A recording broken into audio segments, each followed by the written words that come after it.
Olá, pessoal. Não sei se bom dia, boa tarde ou boa noite, né? Mas estamos aqui mais uma vez para mais uma aula nossa, dando continuidade aí ao nosso ciclo desse semestre, né? Agora que estamos chegando ao final aí do nosso segundo bimestre, nós vamos conversar hoje um pouquinho de uma aula bastante importante, né? Que são as infecções odontogênicas e as infecções do complexo maxilomandibular, né? Um tema extremamente importante, porque são os casos de óbitos que podem acontecer advindos de infecções de origem odontológica, né? Então, é um tema bastante importante. E, na sequência, eu vou falar com vocês um pouquinho sobre as cirurgias paraendodônticas também, tá? Então, resolvi gravar em duas etapas, né? Então, primeiro nós vamos falar aqui das infecções odontogênicas e as do complexo maxilomandibular, e na sequência, nesse módulo, a gente vai conversar um pouquinho sobre as cirurgias paraendodônticas, tá? Então, o que é importante a gente saber? O que é uma infecção odontogênica, né? A infecção odontogênica é aquele processo infeccioso que advém, né, de uma estrutura dental, a mais frequente na região oral e maxilofacial, né? Sendo que a cárie é o principal fator etiológico dessa infecção odontogênica, né? Ou seja, a cárie é a principal causa. E depois da cárie, a doença periodontal, porque a gente vai ver que existe uma sequência, né, de progressão dessa cárie, podendo atingir, né, a polpa dental, e essa infecção ser transmitida ao periápice, e daí para frente ela vai se difundir, né. E a gente tinha antigamente uma campanha, né, que dizia: uma infecção dentária pode matar? Sim, né. Infelizmente, nos dias de hoje, ainda algumas pessoas vão a óbito por conta de abscessos faciais de grande porte, né, que evoluem para uma angina, para uma mediastinite, mas que tiveram a sua origem aonde? De um elemento dental, tá? Então, é de extrema importância que o cirurgião dentista saiba diagnosticar, né, eu falo às vezes, pode ser que você não opte pela especialidade de cirurgia e um abscesso de grandes dimensões, talvez vocês não se sintam aptos a realizar o procedimento de drenagem e tratamento, mas eu falo que o cirurgião dentista tem que ter a obrigação de saber fazer o diagnóstico e poder encaminhar esse paciente. Antes de mais nada, é importante a gente lembrar o quê? Que na nossa cavidade bucal, na cavidade oral, a gente tem uma microflora que é normal, né, ali da região, que vive em equilíbrio e não causa doença ao hospedeiro quando tudo está normal, né? Essa nossa flora bucal é composta pelo quê? De bactérias, que podem ser aeróbias ou anaeróbias, de fungos, de vírus e de protozoários, né? Isso aqui é uma revisãozinha básica. Então, as bactérias, elas podem ser o quê? Aeróbias, que são aquelas que sobrevivem na presença de oxigênio, né? Elas precisam do oxigênio. E as anaeróbias, elas são inibidas na presença do oxigênio. Então, relembrando também básica. Quando a gente tem as infecções pelas bactérias anaeróbias, a gente tem alguns sinais clássicos, né? Como, por exemplo, o cheiro é muito ruim, né? O paciente que vai no seu consultório com um abscesso causado por bactérias anaeróbias, ele tem um odor fétido, realmente, ele contamina todo o ambiente do consultório. Você vai perceber tecido necrótico, gangrena, formação de pseudomembranas, membranas meio esbranquiçadas. No exame de cultura, ele tem um crescimento bastante lento também, quando a gente pede para fazer, porque normalmente nesses casos a gente colhe para fazer cultura e solicitar um antibiograma, aquele exame específico para dizer qual é o antibiótico que vai combater aquela bactéria, tá? Então são alguns sinaizinhos clássicos aí. E aí, quando a gente fala de etiologia, né, eu falei com vocês aqui agora que a principal etiologia dessas infecções odontogênicas são o quê? Né? As cáries. Isso quando a gente pensa naquela infecção odontogênica que veio lá do nosso periápice, né? Ou seja, que teve aquela evolução da cárie que atingiu a polpa dental e essa infecção foi transmitida até o periápice e aí você começa a ter essas proliferações a nível apical, né, dessas infecções. Ou a gente tem uma segunda via de etiologia, que seria a periodontal, ou seja, daquelas bactérias presentes na doença periodontal, né? Que o paciente normalmente começa com uma gengivite, evolui para uma periodontite, e essas bactérias podem causar abscessos gengivais, periodontais, né? E também as pericoronarites, que são aquelas inflamações, infecções, né, que a gente tem naquela região, principalmente de terceiro molar, quando ele tem a sua erupção parcial somente na cavidade bucal, ficando recoberto por aquele opérculo gengival, causando acúmulo ali de bactéria, de resíduo alimentar, que pode evoluir também para um abscesso, né? Então, todas essas são causas, etiologias, né? São as causas, são as etiologias dessas infecções odontogênicas, ou seja, quando tem o dente como fator predisponente. E aí, eu tendo essa infecção, ela vai ter algumas vias de propagação, né? Então, como eu disse para vocês, olha, uma cárie pode atingir a polpa, pode evoluir para essa infecção e para o periápice, e do periápice ele vai acabar invadindo os espaços faciais, que nós vamos conversar daqui a pouquinho. Tá aí, novamente, a importância da gente conhecer a anatomia, conhecer os músculos que a gente tem, né, na região de cabeça e pescoço. E uma outra via de propagação é a via sanguínea, né? Quando essas bactérias podem estar caindo na corrente sanguínea, e aí a gente tem a via venosa e a via arterial, quando cai numa veia ou numa artéria, e essas bactérias ficam circulantes no nosso organismo, podendo se alojar no seio cavernoso, né? E o que a gente escuta mais comumente, se alojando na parte cardíaca, né? Nas válvulas cardíacas, causando as endocardites bacterianas, né? Então, são vias de propagação dessa infecção. E aí a gente vai ter alguns locais que vão influenciar na disseminação dessa infecção odontogênica, né? Para saber, por exemplo, se você tem uma cárie profunda de um incisivo lateral superior, alguns fatores vão influenciar, por exemplo, se esse abscesso, se ele vai acontecer pela região vestibular ou se ele vai acontecer pela região palatina, né? E aí, basicamente, o que a gente observa? A espessura das corticais ósseas, né? Então, por exemplo, quando a gente pega aqui um molar, né? Você imagine que esta seja a raiz palatina e essa seja a raiz, por exemplo, mesiovestibular de um molar superior. O que vai influenciar, né? Se eu tenho a infecção primária desta raiz mesiovestibular, a tendência é que se drene, né? Que se forme esse abscesso para a região vestibular, né? Enquanto que, se for na raiz palatina, a tendência é que seja pela tábua palatina aqui, né? A formação do abscesso.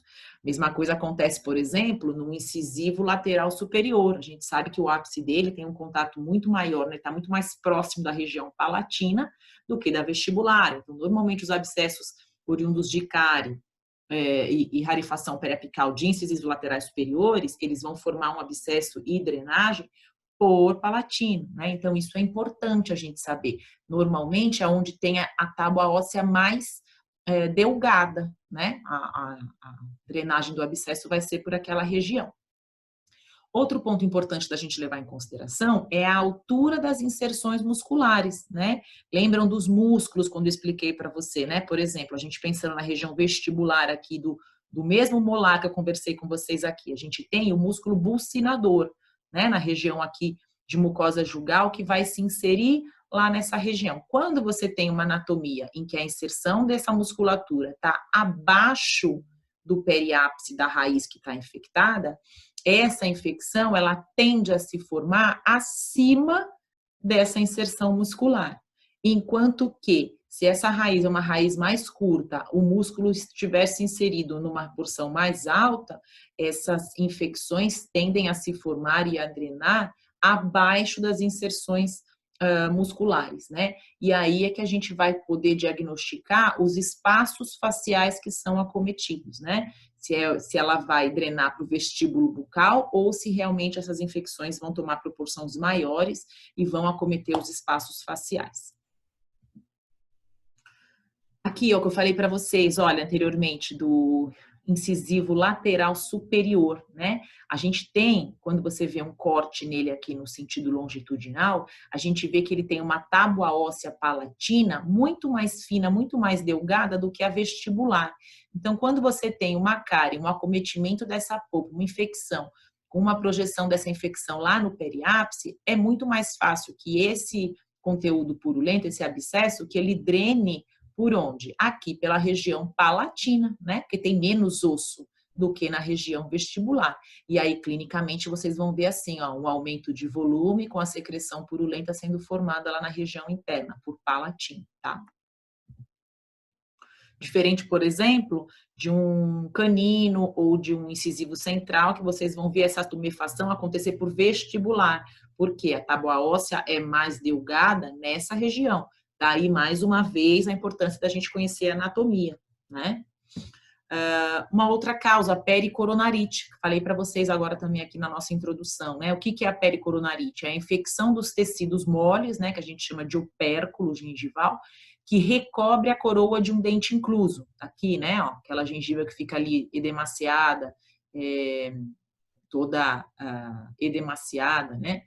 A dificuldade de higienização que acontece abaixo desse opérculo é um dos grandes causadores dessa infecção, né? Porque aí você acaba tendo acúmulo de alimento, acúmulo de bactéria, que acaba infeccionando aquela região.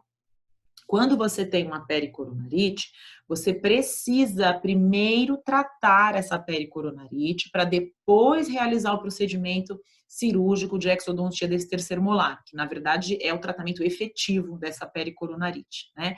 Não adianta eu querer fazer a exodontia de um terceiro molar incluso que está com uma pericoronarite ali da região gengival acima dele, sem tratá-la, porque aí você tem grandes chances de disseminar essa infecção que está ali localizada para espaços faciais. Então, quando você tem pericoronarite, primeiro trata-se a pericoronarite.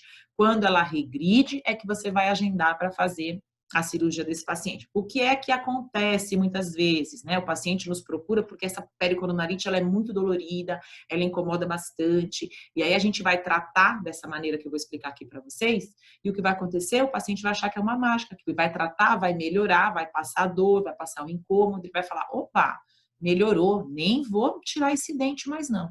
E aí o que vai acontecer? Pode parecer praga de dentista, mas não é. Vai passar um tempo, a pericoronarite vai retornar, né? Por quê? Porque nós não tratamos o fator dessa infecção, que é aquele dente semi-irrompido na cavidade oral. A gente tratou a pericoronarite, que vai ser recorrente se você não extrair o dente, tá? Então, primeiro a gente tem que tratar essa pericoronarite. E como que eu vou tratar? Eu vou fazer uma limpeza mecânica, né, dessa gengiva ali, desse opérculo, com irrigação de água oxigenada de 10 volumes, né? Vou higienizar esse local e vou falar para o paciente também fazer bochechos na casa dele de 2 a 3 vezes ao dia com a água oxigenada de 10 volumes, intercalando também com a clorexidina, com Periogard, com antisséptico, né? Vou entrar com uma antibiótico terapia e quando esse quadro tiver regredido é que eu vou fazer a exodontia desse elemento, tá? Então é importantíssimo você ter remissão de sinais e sintomas antes de operar, porque senão você pode disseminar essa infecção e ter infecções de proporções muito maiores, né? Existem alguns casos em que somente a remoção desse opérculo gengival vai resolver o problema do paciente, mas são casos muito bem pontuais, muito bem indicados, porque normalmente quando se tem o opérculo é porque esse elemento não tinha espaço suficiente para erupcionar e se manter na arcada, né? Então, somente casos muito bem indicados é que somente você faz a remoção daquela gengiva que está recobrindo o elemento dental e esse elemento pode ser mantido na cavidade oral, tá? Então, cada caso é um caso, a gente tem que avaliar bem direitinho. E quando a gente fala das infecções periodontais, que nem eu falei para vocês, né? Que aquelas bactérias presentes ali na região periodontal, né? Podem se disseminar através da bolsa periodontal e causar abscessos gengivais ou abscessos até mesmo periodontais, né? Que também necessitam de drenagem, necessitam de antibiótico terapia. Então, é mais uma das etiologias, né? Problemas periodontais podem causar abscessos. Então, tudo isso que eu falei são etiologias relacionadas a elemento dental, a dente, a infecções odontogênicas, né? Agora, a gente tem também algumas infecções do complexo maxilomandibular que não estão diretamente ligadas aos dentes, como, por exemplo, infecções pós-exodontias, né? Você já extraiu o dente, mas de repente você não teve uma curetagem eficiente ou ficou algum fragmento de dente, você vai ter uma infecção. Você pode ter infecção após anestesia, lembra que quando eu conversei com vocês das aulas de técnicas anestésicas e anestesia, da importância da gente fazer uma antisepsia antes do procedimento de anestesia, né? Você pode ter uma infecção após um trauma de face, uma fratura de zigoma, uma fratura de maxila, né? Uma infecção naquele ponto. Você pode ter infecção de glândula salivar, que não tem nada a ver com dente, né? Infecções de amígdalas. e infecções através de aftas ou ferimentos na pele ou na mucosa, né? Se você tem um ferimento cortocontuso, uma própria afta, esses ferimentos podem ser infectados pelas bactérias que já são normais da nossa flora bacteriana bucal, que foi o que eu conversei com vocês lá nos nossos primeiros slides. E ainda a gente pode ter infecção, por exemplo, por corpos estranhos, né? Vocês vejam esse caso que eu quis colocar aí, porque exemplifica bastante, né? Uma paciente que procurou a gente no hospital, ela tinha sido vítima de um ferimento por arma de fogo e apresentava esse aumento de volume aí na região frontal. E quando a gente radiografou, a gente percebeu, além do projétil, né, que havia se alojado ali naquele local e poderia estar causando a infecção, a gente viu também um outro artefato metálico, né? E isso aqui era um processo infeccioso, um abscesso, era pus, tudo que tinha ali nessa região. Então, após uma antisepsia, uma anestesia local, a gente foi fazer uma cirurgia exploratória, né, que a gente chama uma curetagem, uma drenagem desse abscesso, e para nosso espanto, o que a gente encontra lá dentro da região frontal da paciente, juntamente com o projétil, um pedaço de uma chave, tá vendo escrito aqui, papais? E aí a gente fala, meu Deus, como uma chave foi parar lá, né? E aí essa paciente conta que quando ela sofreu ferimento por arma de fogo, que ela estava com a chave da casa dela na mão e ela colocou a chave assim para se defender. E esse projétil provavelmente deve ter pego bem na chave e quando ele entrou na região frontal, ele ficou ali alojado juntamente com um pedaço dessa chave. Então, vejam só, né? É um caso interessante, porque não tem nada a ver com uma origem odontogênica e a paciente apresentava um abscesso dessa região. Então, a gente tem que tomar muito cuidado com os detalhes, né? Sempre fazer radiografias, utilizar todos os exames complementares necessários para que a gente possa resolver os casos da maneira mais eficaz possível. E quais são os fatores que influenciam na disseminação dessa infecção odontogênica? Conversei com vocês lá, né? As corticais ósseas, né? Onde elas forem mais delgadas é provavelmente por onde vai ocorrer a drenagem desses abscessos. O periósteo também, que é a camada que reveste ali o tecido ósseo. E o arranjo regional das fáscias musculares, né? Que eu conversei com vocês com relação às inserções dessas musculaturas, que vai favorecer se esse abscesso vai se formar acima ou abaixo dessa inserção.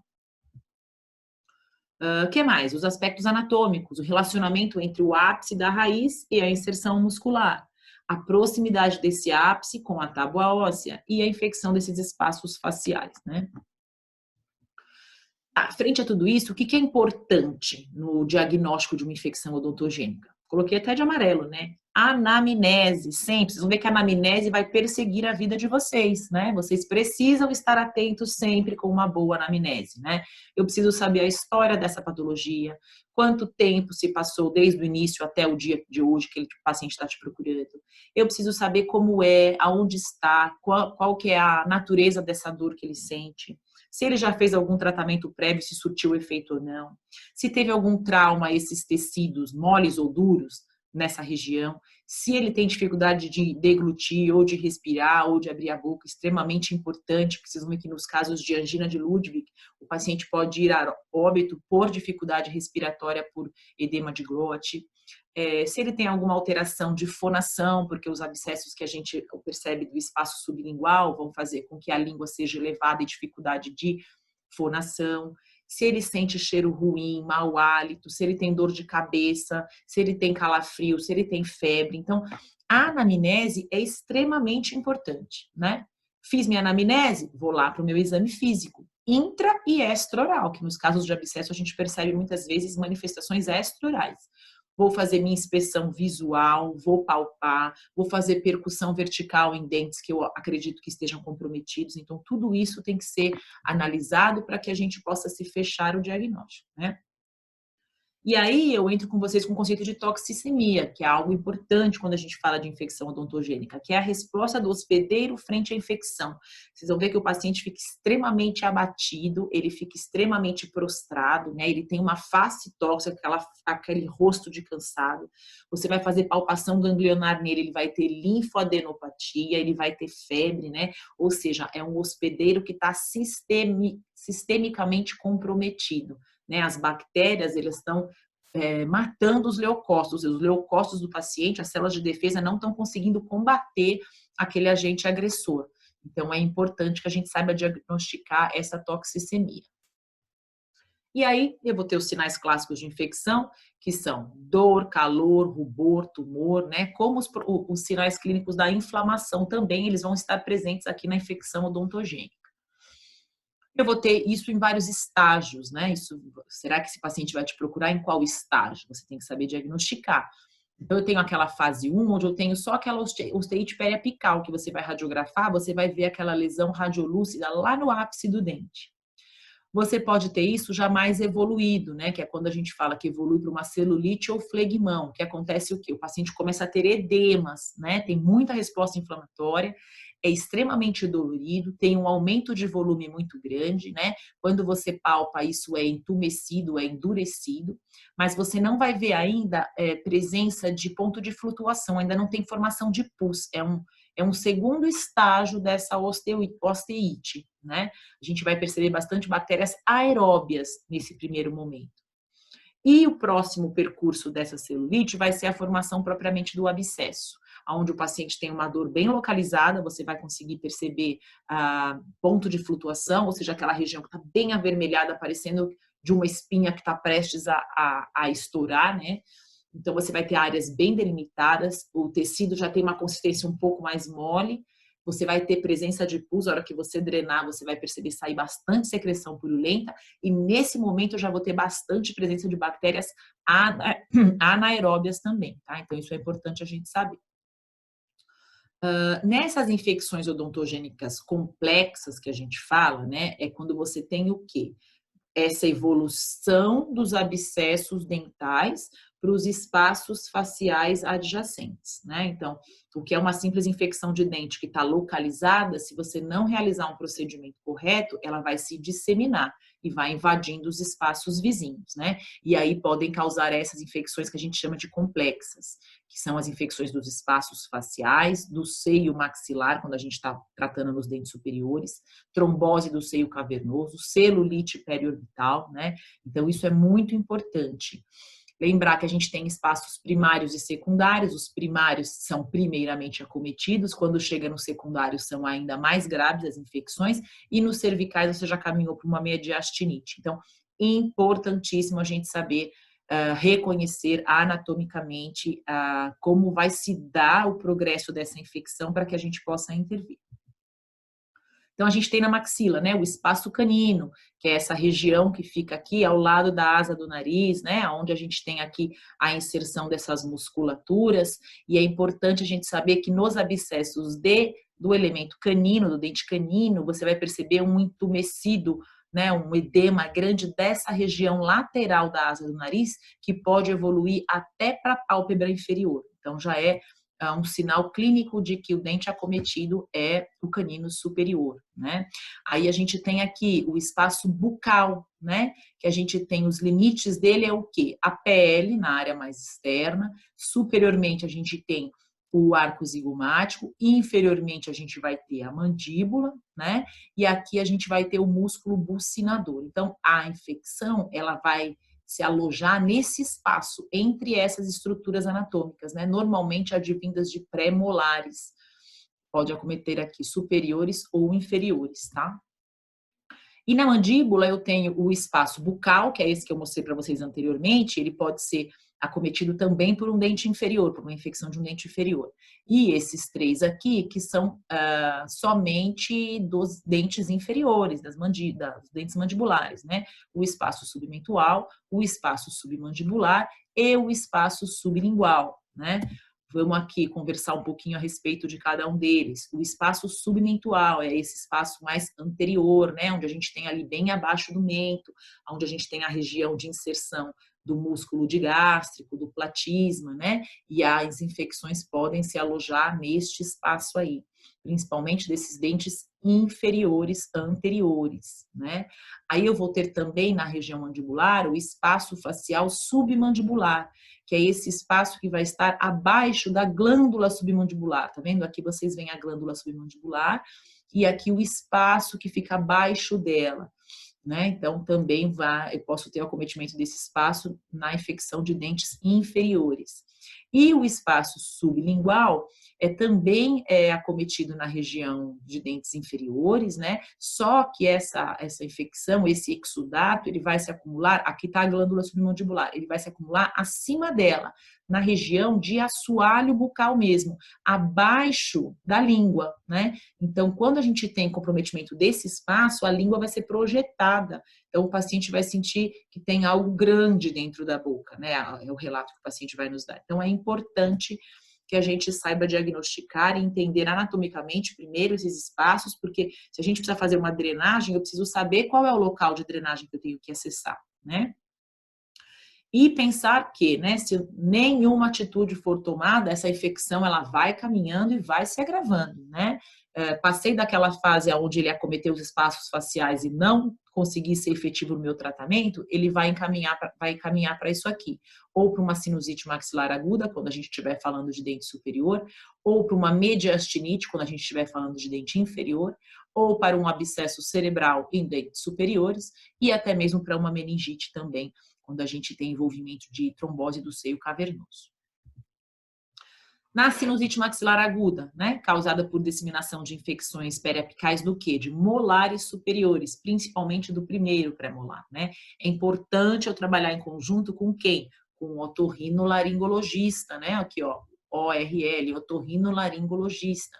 Preciso fazer uma anamnese, um exame físico, uma radiografia. Muitas vezes a gente vai precisar fazer uma drenagem desse seio maxilar, tá vendo? Porque tem muita secreção purulenta, você precisa drenar. O paciente tem muita dor nessa região, que piora quando ele se deita, por conta da pressão mesmo, né? Tem que se drenar esse material, ele pode ser drenado também pela fossa nasal ou lá pela nasofaringe, porque a gente sabe que existe essa comunicação, né, entre nariz, seio maxilar, e vai causar febre, eritema e aumento de volume facial e periapical desse paciente. Então, precisa de uma intervenção de drenagem. Quando a gente fala em trombose do seio cavernoso, né, é importante a gente saber, mas isso aqui quem vai tratar não somos nós, né, mas a gente tem que saber da gravidade, né, você já está falando de uma infecção de base de crânio, com extrema relação com a carótida interna, nervo oftálmico, nervo oculomotor, enfim, estruturas extremamente nobres, né, que a gente não deixa os abscessos encaminharem para uma trombose do seio cavernoso, né, você tem lá a feia facial, plexo venoso pterigoide, então você já está pensando numa infecção a nível cerebral desse paciente, não é? Então, isso pode acontecer se a gente não tomar os devidos cuidados e os devidas atitudes corretas nos momentos corretos, né? Outro tipo de celulite, lembra que eu falei para vocês, a celulite é aquele processo inicial, antes de instalação do abscesso, que a gente pode ter, é a pele orbital, que você vai ver que você vai ter um dano ao conteúdo da órbita desse paciente. Você vai olhar, ela vai estar completamente diferente da órbita contralateral, né? Acontece de onde? De uma origem do espaço canino, se é do espaço canino, eu sei que é do dente canino, que teve uma infecção, foi para o periápice, do periápice ocupou o espaço canino, do espaço canino ocupou o seio maxilar e aí eu vou começar a ter essa celulite periorbital. Daqui eu posso evoluir para uma trombose do seio cavernoso, ter um abscesso cerebral, né? Começam a se complicar um pouco mais. Então, fiquemos atentos a essas infecções quando elas ainda estão lá a nível de dente, né? De osteite periapical. E qual é a gravidade disso, né? A gente tem uma evolução clínica. Essa celulite, ela vai ocupar os espaços faciais primários, depois vai ocupar os profundos, e aí você tem duas vias de propagação, ascendente ou descendente. A ascendente, ela vai migrar para cima, né? Ela vai virar o quê? Um abscesso cerebral. E a descendente, ela vai vir para baixo, vai ocupar a região do mediastino, né? Vai causar uma mediastinite nesse paciente, provavelmente uma infecção grave com uma septicemia que leva muitas vezes, na grande maioria das vezes, ao óbito do paciente, né? Então aqui a gente tem que ver a via ascendente dessa infecção, tá vendo? Dos dentes superiores, elas podem migrar essa infecção para o cérebro, formando os abscessos cerebrais, e nas regiões de dentes inferiores, né? Essas infecções, elas têm via descendente, vai ocupar essa região através aqui do mediastino, causar infecções da mediastinite. E aí a gente tem uma infecção clássica, né, que eu falo que quem quer fazer cirurgia bucomaxilo tem que estudar bastante isso aqui, porque é certo que cai sempre nas provas de de concurso para residência, a angina de Ludwig, que é o quê? Ela é uma celulite tóxica que invade aqueles 3 espaços mandibulares que eu falei para vocês, bilateralmente, simultaneamente. Então, ela vai ter comprometimento do espaço sublingual e do submandibular dos 2 lados, fazendo com que o paciente tenha dificuldade respiratória. Então, é algo que eu tenho que agir e agir rápido, né? Olha lá, é grave, de evolução rápida e grande potencial de mortalidade. 90% dos casos é causado por quê? Por uma infecção odontogênica e na grande maioria das vezes de segundo e terceiros molares inferiores, né? Eu vou mostrar uns casos para vocês aqui depois relacionados à extração de terceiros molares inferiores. E a infecção pós-extração de molares inferiores infectados é a segunda principal causa, né? Então, ou seja, você foi extrair aquele terceiro molar que tinha uma pericoronarite. Você pode ter uma angina de Ludwig, que é aí associada na seu pós-operatório, se você não tiver todos os cuidados pertinentes. Ou seja, tem pericoronarite? Trata a pericoronarite primeiro, depois você faz a exodontia. O que o paciente apresenta clinicamente na angina de Ludwig? Ele tem um grande aumento volumoso e eritematoso, né? Ele fica com uma espécie de um papo aqui, bem avermelhado, você põe a mão, é quente, é dolorido, bilateralmente aqui do pescoço. A elevação e deslocamento medial da língua, porque lembra que eu te falei? Se ele tem o cometimento do espaço sublingual, a língua é projetada, né? Dificultando o quê? Dificultando na deglutição, na fonação, e esse paciente fica dispneico, ele tem dificuldade, inclusive, de respirar.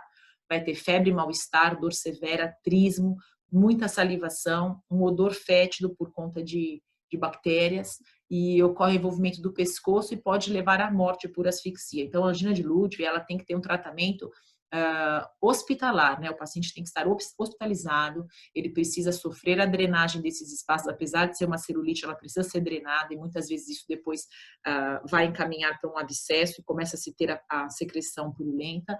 Ele precisa ter medicação endovenosa, né? Para que tenha um efetivo combate a essa bacteremia, tá? Então, olha lá.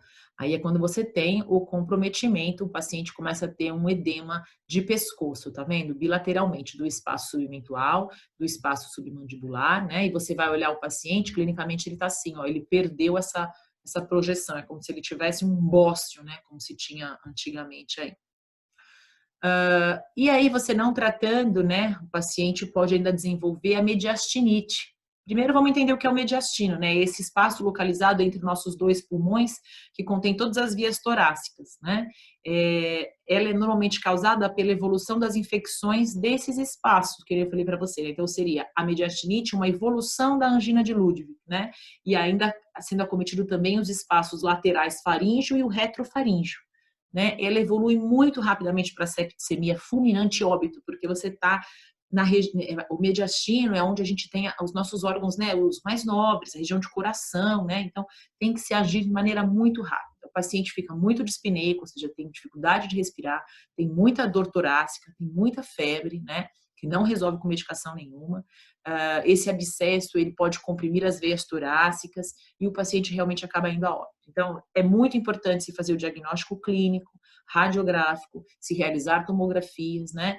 Esse tratamento, quando o paciente já tem uma mediastinite, a gente não pode mais drenar a região de mediastino, né? Quem vai fazer essa drenagem é um cirurgião de tórax, vai instalar um dreno e vai entrar com antibióticos, assim, efetivos para tentar reverter o caso.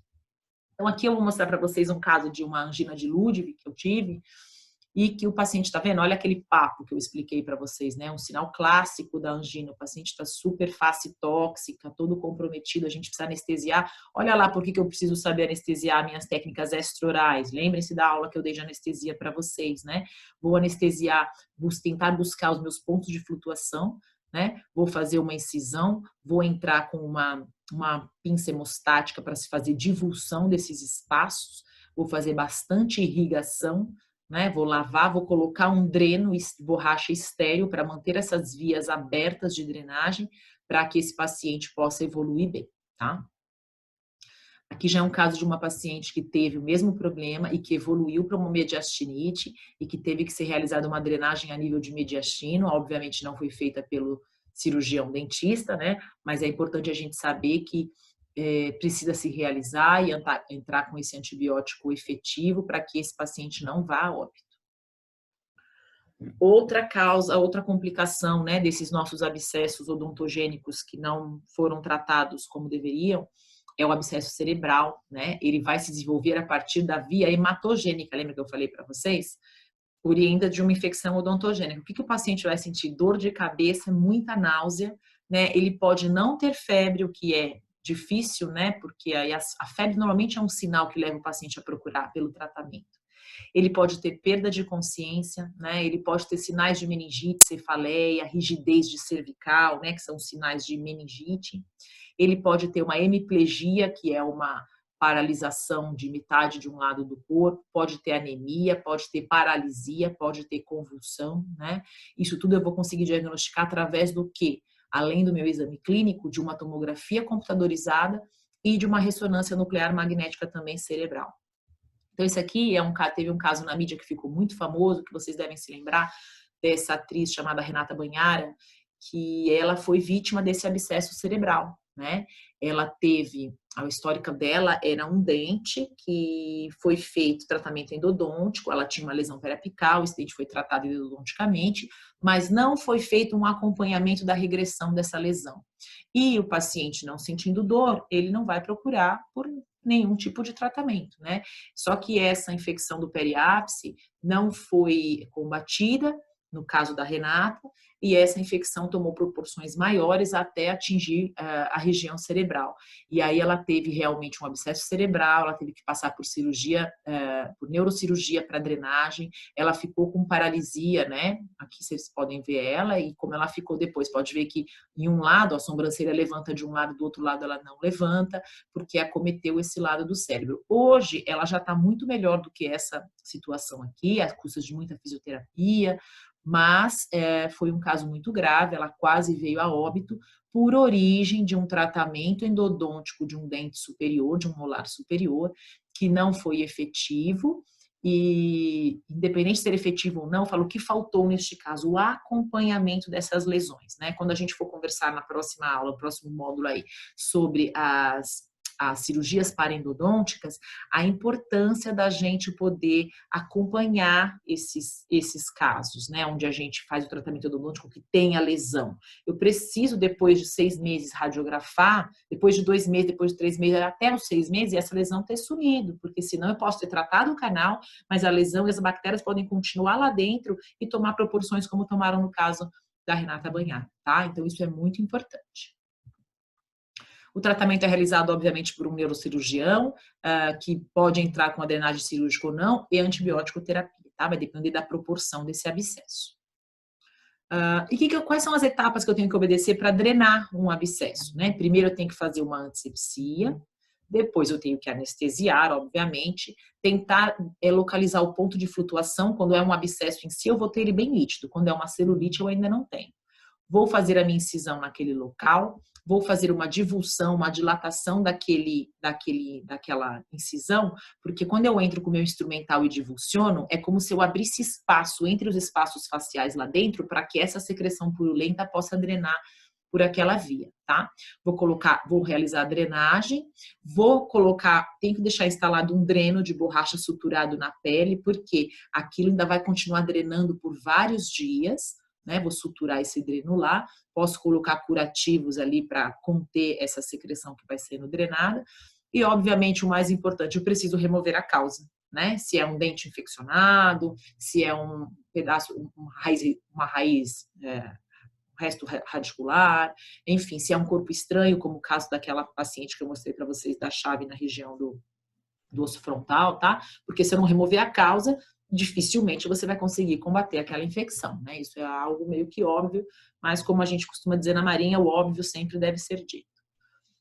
Antibiótico terapia, né? Importantíssimo, eu tenho que dar o antibiótico certo para combater a bactéria certa, senão não vou ter resultado. Né? Os antibióticos estão lembra, eles podem ser bactericidas, quando eles interferem na parede celular da bactéria, bacteriostático, interferem na reprodução, e eles são dose dependentes, ou seja, exercem as duas atividades dependendo da dose usada. Então, isso é importante a gente saber. O que a gente escolhe nas nossas infecções odontogênicas? A nossa primeira escolha, número 1, sempre são penicilinas. Segunda escolha, cefalosporinas. Aí a gente pode ter pacientes alérgicos, né? Eu posso usar a clindamicina, a eritromicina, né? Lincomicina, tem algumas outras opções aí. Eritromicina, bacteriostática, baixa toxicidade, ela é baixo custo.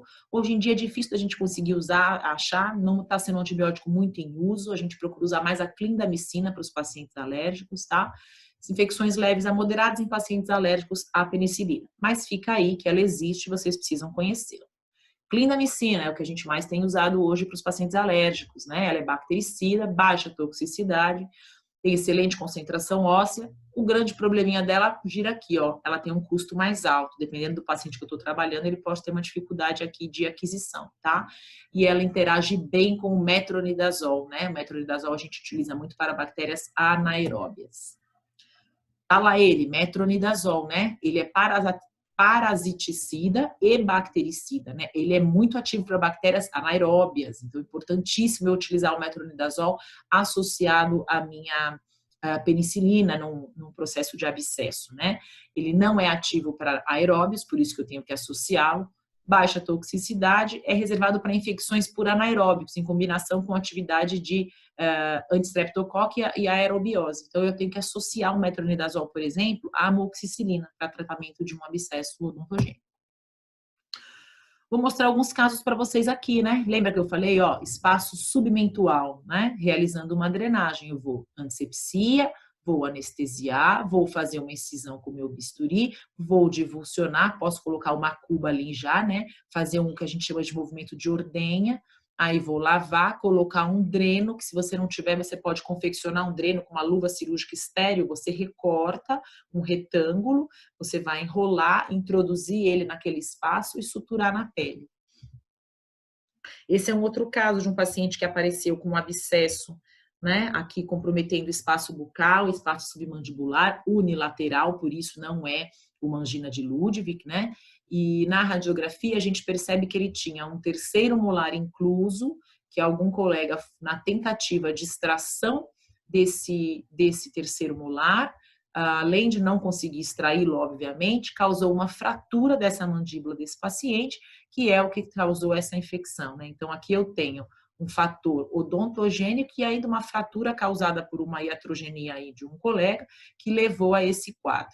O que eu preciso fazer? Drenar essa infecção, antisepsia, intraextraoral, eu preciso drenar, tá vendo? Aqui eu estou conseguindo drenar até com uma seringa, aspirando todo o conteúdo exudativo aí dessa infecção, vou colocar um dreno e preciso tratar o foco dessa infecção, né? Porque senão eu não vou conseguir combatê-la eficazmente. Então, após essa primeira drenagem, o paciente vai tomar antibiótico, eu programo para ele uma cirurgia sob anestesia geral em centro cirúrgico para remover esse elemento aqui e colocar uma placa e fazer uma fixação interna rígida dessa fratura de mandíbula, para daí poder resolver o caso desse paciente. Aqui a gente tem também um caso que a gente chama de faceite necrosante, né? Que são algumas infecções que você tem através de ferimentos de pele. Então, o paciente teve ele relata uma espécie de uma espinha ou de um foco infeccioso ali que foi se contaminando e olha a proporção que levou, né? Então, aqui a gente tem que fazer uma debridação dessa ferida, lavar bastante antibiótico e acompanhando isso também. Não tem origem odontogênica, né? E para finalizar, vou mostrar um caso para vocês, que isso aqui é bastante comum, viu? Pode parecer que não, mas o paciente aparece no seu consultório para tratar outro dente e você vê essa lesão, parece uma verruguinha ali no queixo, né? E aí, quando você radiografa, você vai lá e vê que existe o quê? Uma rarefação óssea periapical nesse incisivo lateral inferior, que tem a endodontia feita e aparentemente bem realizada nos seus limites, né? Mas enfim, com certeza isso aqui não foi feito um acompanhamento após o término dessa endodontia, acreditando-se que estava resolvido o problema. Só que o paciente, né, acabou desenvolvendo essa infecção e essa lesão que a gente vê é uma fístula. Quando você comprime aqui, a secreção sai pela pele extraoral, né?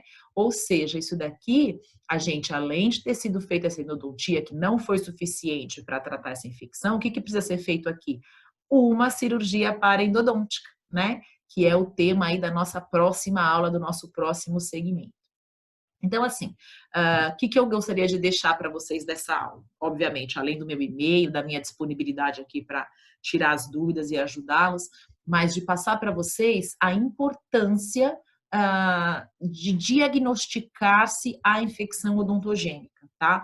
Porque você pode não estar apto a tratá-la, né? Quando você pega uma infecção de grandes proporções, mas você tem que encaminhar e dizer para o paciente que elas são graves, que elas são causas, ainda assim, nos dias de hoje, de óbito, né? A gente vê muito acontecer isso com gestantes, tá? Porque muitos colegas ainda nos dias de hoje têm receio em fazer tratamento odontológico em gestante, o que acaba levando que essas infecções caminham para essas proporções grandes, o que leva aí a gestante ao óbito. Então, que a gente possa ter claro na nossa mente, né, noções de anatomia, noções de antibiótico terapia, técnica de drenagem, que são coisas simples, né, que a gente pode fazer num primeiro atendimento para o nosso paciente, que com certeza vai conseguir poupá-lo dessa evolução clínica das infecções odontogênicas. Tá bom? Fica aqui o meu abraço para vocês, vamos dar uma descansadinha, tomar uma água, um café, e a gente volta agora para fazer o segundo módulo, que são as cirurgias paraendodônticas, tá bom? Um abraço a todos vocês, até mais.